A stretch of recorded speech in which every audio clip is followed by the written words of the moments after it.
छोटी शर्म की बात थी कि थाने गई लड़की ये कहने कि मेरे साथ बलात्कार हुआ, तो सिपाही ने कहा कि जब एक बार तेरे साथ बलात्कार हो ही गया तो मेरे साथ भी सो।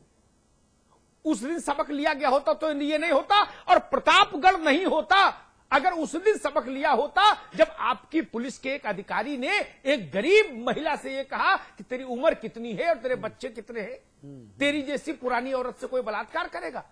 अगर उस अधिकारी को दंड दे दिया होता, तुलसी की भाषा में कहूं दुष्ट दलन कर दिया होता, दुष्टों का दलन कर दिया होता। मेरे लिए बलखड़िया और ऐसे पुलिस वाले बराबर, मेरे लिए कोई फर्क नहीं। मेरे लिए लुटेरे, चोर, अपराधी, व्यभिचारी और ऐसे कुकृत्य करने वाले पुलिस वाले बराबर, बल्कि ये ज्यादा घृणित हैं, ये ज्यादा दीन ईमान बेच कर आए हैं। अपराधी ने तो कोई शपथ नहीं ली ना, ये तो शपथ लेके आए हैं। ये घटना नहीं घटती अभी गाजियाबाद में सूर्यनगर ब्रज विहार चौकी पर एक अंडे बेचने वाले को मार मार के अधमरा कर दिया एक दरोगा ने, इसलिए क्योंकि उसने कहा कि शराब की बोतल और अंडे लेके आओ, अपने पैसों से उसको लाने में देर हो गई तो सरे राह मार मार के अधमरा कर दिया, बाजार बंद हो गया। अगर उस दरोगा को बर्खास्त कर दिया होता आजम भाई तो ये दिन नहीं देखना पड़ता बुलंदशहर का। मैं इसे 100 उदाहरण गिना दूं, हर बार वही रिकॉर्ड, हर बार वही ग्रामोफोन बजेगा। हम नहीं किसी को बख्शेंगे, दोषियों के खिलाफ कड़ी कार्रवाई होगी। जवाहरलाल नेहरू के समय से सुन रहा, गोविंद वल्लभ पंत के समय से ये देश सुन रहा, आज तक तो कार्रवाई हुई नहीं। पंडित जी ने कहा था एक बार, अखिलेश जी को स्मरण होगा, क्या भ्रष्टाचारियों को लैंप पोस्ट पे लटका के फांसी दे दीजिए। भाई किसी को मिली फांसी क्या? अरे सुरेश कलमाडी का कुल योगदान इतना था कांग्रेस में, पुणे में चाय और समोसे की एक दुकान चलाते थे, छोटा सा खोखा दुकान नहीं, खोखा। मुरारजी भाई गए, उन्होंने चप्पल मार दी मुरारजी भाई के, तो संजय गांधी उनको बुला लाए, बोले आप ही जैसे नौजवान को जरूरत है देश को। लैंप पोस्ट पर किसको फांसी दी आज तक? ये देखना होगा। हर घटना छोड़ देते हैं आप, इतिहास से नहीं सीखते, अतीत से नहीं सीखते, इसलिए ये स्थिति बनती है। इससे भी ज्यादा जघन्य तो वो था जब प्रतापगढ़ में सिपाही ने रेप पीड़िता के साथ रेप कर दिया था। पाप की इंतहा, घोर कलयुग, ये स्थिति। इसके लिए सरकार है, किसी की सरकार हो, वो सरकार जो जनता को सुरक्षा नहीं दे सके। अरे विकास तो बाद में होगा, आदमी जिंदा रहेगा, स्त्री की अस्मत रहेगी, तब ना विकास भोगेगा कोई। सुमैया साहिबा, बड़ा सवाल यहां पर यह है कि हम तमाम तरह की बातें करते हैं, सरकार के जो लोग हैं अब इन घटनाओं पर संजीदा नजर नहीं आते। इन घटनाओं में जब हम उनको बोलने के लिए, बहस करने के लिए बुलाते हैं तो उत्तर प्रदेश सरकार के आधिकारिक प्रवक्ता तो छोड़िए, जो गैर आधिकारिक प्रवक्ता हैं वो भी मुंह चुराते हैं, वो भी नहीं आते। ये सरकार की संवेदनहीनता नहीं तो और क्या है? देखिए, पहले तो हम एक किसी पर्टिकुलर या विशेष के बारे में बात नहीं करेंगे, क्योंकि मैं खुद भी एक पत्रकार हूँ, फील्ड में रहती हूँ, मुझे मालूम है कि पुलिस का क्या रवैया है। रही बात नेताओं की, माननीयों की, जिसकी सरकार होती है उसका जो विरोधी दल का होता है वो उस प्रेजेंट सरकार को के बारे में खामियां निकालता है। जबकि 2008-2009 में जब दूसरी सरकार थी, सपा की सरकार नहीं थी, भदौरिया जी की बात का हम इस वक्त जवाब दे रहे हैं कि उस वक्त में पुलिस वाले घर में घुस के एक महिला की इतनी पिटाई करते हैं, आलमबाग लखनऊ का ही मामला है, कि उसकी पैर की हड्डी टूट जाती है। फिर उस समय के तत्कालीन डीजीपी उसके घर जाते हैं, उसको पैसा और मुआवजा देते हैं पर्सनल तौर पर मिल करके। ठीक है, तो भदौरिया जी ये कह रहे हैं। अब आइए इस सरकार की बात करते हैं। जब इस सरकार में किसी के ऊपर किसी का बस नहीं चल रहा है तो कोई एक तो ऐसा होगा जो इस पर काबू करेगा, और काबू नहीं करेगा तो फिर किस तरीके से महिलाएं घर से निकलेंगी, किस तरीके से? जब एक 10 साल की बच्ची को उठा के इस सरकार में जेल में भर दिया जाता है तो उसमें और आगे किसी और से क्या उम्मीद की जा सकती है? जी अखिलेश भाई, बड़ा सवाल यहाँ पर यह है कि सदन किस लिए है? सदन में हम क्या करते हैं, सदन के बाहर हम क्या करते हैं? राम अचल राजभर साहब का आज एक मामला आया, 1000 करोड़ रुपए से ज्यादा की संपत्ति बना ली भाई ने। सबसे लो प्रोफाइल नेता, अगर बीएसपी में ढूंढूं तो मुझे तो राम अचल राजभर ही लगते हैं। शख्सियत के हिसाब से भी, बोली के हिसाब से भी, विचारों के हिसाब से भी, लेकिन कुबेर पुत्र निकले।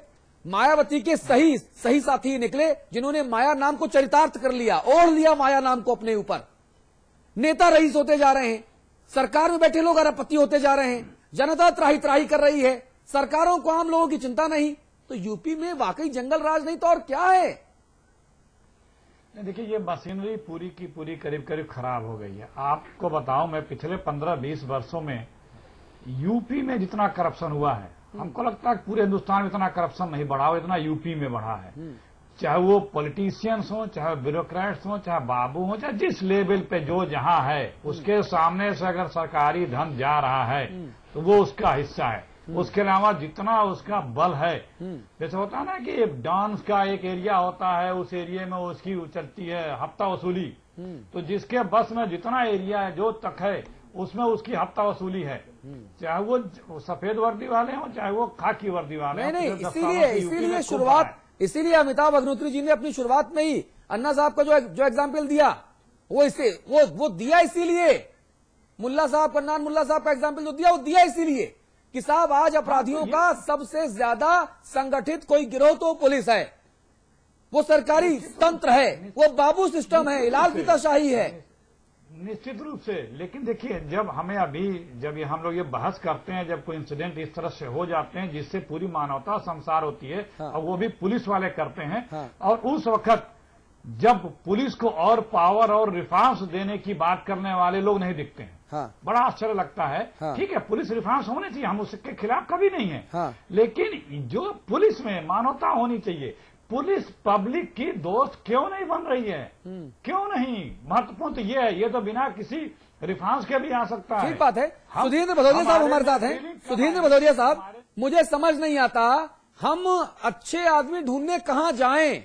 आपकी पार्टी हो, वो भाजपा हो, वो सपा हो, वो कांग्रेस हो, वो इंडिपेंडेंट हो, हम जिसके गिरबान में झांकते हैं उसके गिरबान में भ्रष्टाचार, अपराध और माफियागिरी नजर आती है। देखिए, हम किसके पास जाएं? देखिए, जब इस तरह की बहस होती है और मूल्यांकन होता है, हाँ। और खास तौर से एक कोई तत्कालिक तौर पे कोई घटना घटी हो, हाँ। तो अगर हम 65 वर्ष के और लगभग 70 वर्ष के आजाद भारत के इतिहास में अगर हम जाएंगे तो हर वर्ष इस तरह की, पर आज वर्तमान में जिसकी सरकार है, आप चाहें तो गोविंद वल्लभ पंत से लेके होते हुए हेमवती नंदन बहुगुणा, और फिर आते आते राम नरेश यादव से लेके अखिलेश यादव, और उसके बीच में राजनाथ सिंह से लेके कल्याण सिंह तक तमाम मुख्यमंत्री हैं।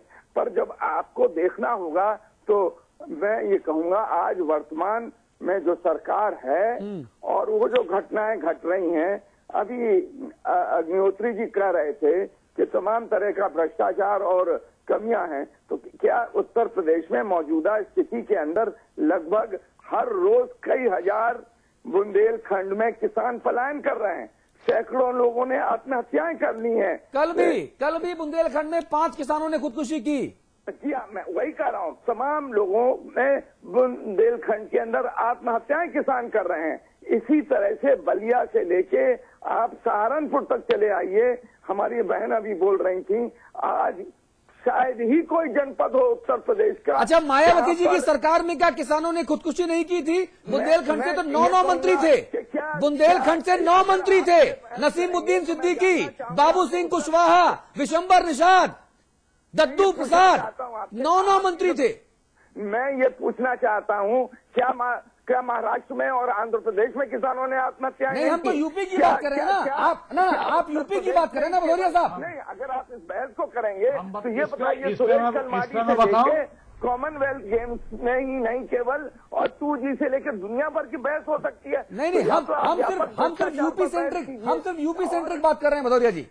तो आप आज वर्तमान में जो घटना हुई है बुलंदशहर में, और आप दुनिया के अंदर रेप तो अमेरिका में भी हो रहा है, अरे रेप तो पुरुषोत्तम नरेश द्विवेदी ने भी किया था। अखिलेश जी कुछ कहना चाहते हैं?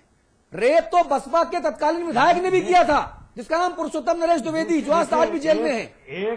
एक गलत चीज को दूसरे गलत चीज से तुलना करके जस्टिफाई नहीं किया जा सकता, पहली बात ये। दूसरी बात ये होती है कि अगर हम सत्ता में हैं, कोई उम्मीद क्या करता है सत्ता से, या कोई चेंज क्यों लाता है? हाँ। कि चलो भाई ठीक है, इंसिडेंट्स या घटनाएं जीरो नहीं की जा सकती हैं, लेकिन कंट्रोल की जा सकती हैं। और अगर घटित हो गई तो उस पे जितनी सख्त गुनाह, जितना बड़ा गुनाह है उसके अनुपात में सख्त कार्रवाई की अपेक्षा प्रशासन में बैठे लोगों से जनता करती है निष्पक्ष भाव से। ठीक बात है, वो तो होनी और चाहिए। नहीं, और अखिलेश जी जो बात आप कह रहे हैं ना, जो बात आप कह रहे हैं कि जनता प्रशासन शासन में बैठे लोगों से कार्रवाई की उम्मीद करती है, इस मामले में बहन कुमारी मायावती को मैं नंबर देना चाहूंगा कि उनकी सरकार ने अपने ही 21 मंत्रियों के खिलाफ कार्रवाई की, लेकिन 4.25 वर्षों बाद नहीं किया। लेकिन उसमें भी पिक एंड चूज था। जब देखा कि ये चीजें आउट ऑफ कंट्रोल है, नहीं मैनेज हो गई, तब किया। भदौरिया जी, बुंदेलखंड में रिएक्ट करना चाहेंगे? मैं कि बता रहा आज वर्तमान में अगर हम अपने इस जो घटना घटी है बुलंदशहर की, और अगर इस बहस को हम ठंडा करना चाहेंगे तो पूरे देश में, श्रीलंका में, नेपाल में और तमाम तरह की बहसों को इसके अंदर शामिल करके उसको खत्म कर सकते हैं। पर आज मुख्यमंत्री उत्तर प्रदेश के अखिलेश यादव हैं। इन्होंने क्या इस 10 वर्ष की बच्ची के साथ जो बलात्कार हुआ उस पर क्या कोई नोटिस लिया? क्या गए उसके यहाँ? उनके मंत्री कोई गए? बुलंदशहर से कई मिनिस्टर होंगे, कोई गए? मैं ये कहना चाहता हूँ ये सरकार संवेदनहीन है और कोई भी नैतिक अधिकार अब इसको नहीं है। इसमें दलित हो, इसमें मुस्लिम हो, इसमें सर्व समाज की महिलाएं हो, ओबीसी हो, कोई हो, सभी लोग त्राई कर रहे हैं और ये सरकार संपूर्ण रूप से विफल हो चुकी है। तो राष्ट्रपति शासन लगा दें, मतलब आप ये कह रहे हैं? अब ये तो आने वाले समय में, वैसे आपको मालूम है देश के अंदर जब आपको ये भी मालूम है कि ईएमएस नंबूदरी पास से लेके और राजस्थान तक कहां 356 का इस्तेमाल किन किन शासनों में हुआ है। तो हमको उसके उदाहरण देने की जरूरत नहीं है। ये तो केंद्र सरकार का उनको देखना क्या करना चाहिए या क्या नहीं करना चाहिए। चलिए भदौरिया साहब, बहुत धन्यवाद आपका। अखिलेश भाई जी, ये तब हो रहा है उत्तर प्रदेश में जब पूरा देश खौल चुका हो अभी 1 साल से इस तरह के जुर्मों पे, इस तरह की महिलाओं पे अत्याचार को लेके, और सब में ऐसा लगा था कि एक तरह से जागृति आ गई है, लोग चेतेंगे। सरकार भी शामिल है। हाँ, तो नहीं उतना वो जो खौलाहट है, उस खौलाहट की तपिश सबसे ज्यादा कांग्रेस को झुलसा रही है। जी, उस चिंता की बात यही है कि इतनी ज्यादा झकझोरने के बाद भी हमारे प्रदेश में, हमारे देश में जो जिम्मेदार लोग हैं उन पे अभी तक कोई चेंज नहीं आया है। ठीक है, उनके आचरण में, व्यवहार में, सोच में। ठीक है, कोई क्या बोल रहा है, किस तरह का कमेंट कर रहा है, कोई पीड़ित के साथ फिर रेप कर दे रहा है, कोई पीड़िता को जेल में बंद कर दे रहा है। भाई हम कितने इनसेंसिटिव हो चुके हैं। कैसे ये चीजें ठीक होंगी? ये सिर्फ राजनीतिक बात नहीं, बहुत चिंता का विषय है। ठीक बात है। और ये जो लोग भी जिम्मेदार हैं उनको सोचना चाहिए कि जब इतनी बड़ी झकझोर होने के देश में बावजूद भी हम नहीं चेत रहे हैं तो फिर अल्टरनेट क्या बचा? ठीक बात, अमिताभ जी प्लीज संवाद की टिप्पणी। देखिए, एक तो सुधींद्र जी ने एक सवाल उठा दिया, उस पर उत्तर मुझे देना पड़ेगा वरना मैं उस बहस में पढ़ता नहीं। मैं नहीं इस बात को कतई ठीक नहीं मानता कि कहीं अपराध हो तो मुख्यमंत्री उस घर जरूर जाए। मुख्यमंत्री शासन करने के लिए है भाई। मुख्यमंत्री घर जाए या ना जाए उसकी इच्छा, लेकिन एक्शन तुरंत दिखे शासन का। और घर भी चला जाए और एक्शन न ले तो उस जाने का क्या फायदा? ठीक बात। अब बल तो ये, लेकिन चूंकि सुधींद्र भाई ने सवाल उठाया, मेरे दोस्त हैं, लेकिन फिर भी मैं कहूंगा कि उनकी नेता तो महारानी तो महल से बाहर ही नहीं निकलती थी। कोई मरे जिए वो नहीं महल से बाहर निकलती थी। अरे लखनऊ में लोग मायावती का चेहरा देखने को तरस जाते थे। सुमैया बैठी हैं, ये बताएंगी। पत्रकार रहते हुए इन्होंने 2-4 बार देख लिया होगा तो इनके ग्रह अच्छे रहे होंगे तब, नहीं तो 2 फुट से तो मायावती को सुनिए। अरे सुनो भाई, होते थे। सुनो, 2 फुट से दूरी से मायावती को देखने का सौभाग्य तो अच्छों को नहीं मिला। अच्छों को एक विषय। दूसरी बात मैं कहूंगा, लोगों ने बड़ा हल्ला मचाया अखिलेश भाई, जेंडर सेंसिटाइजेशन होना चाहिए पुलिस में। ये तो महिला थाना है, यहां क्या हो गया? लोगों ने कहा ना कि महिलाओं के लिए अलग थाना बना दीजिए, सारी समस्याओं का हल हो जाएगा। क्या हुआ? महिला थाने में महिला ने ही उस बच्ची को बंद कर दिया। ये जेंडर सेंसिटाइजेशन का जो नारा लेके घूम रहे थे लोग सेमिनारों में, उनको उत्तर देना चाहिए ये क्या हो रहा है। ठीक बात है। और तीसरी बात मैं कहूंगा, अगर सबक नहीं सीखेंगे तो पुलिस का, पटवारी का, चपरासी का, बाबू का किया हुआ धतकर्म, अपकर्म और कुकर्म अंततः राजनीतिक नेतृत्व को लेके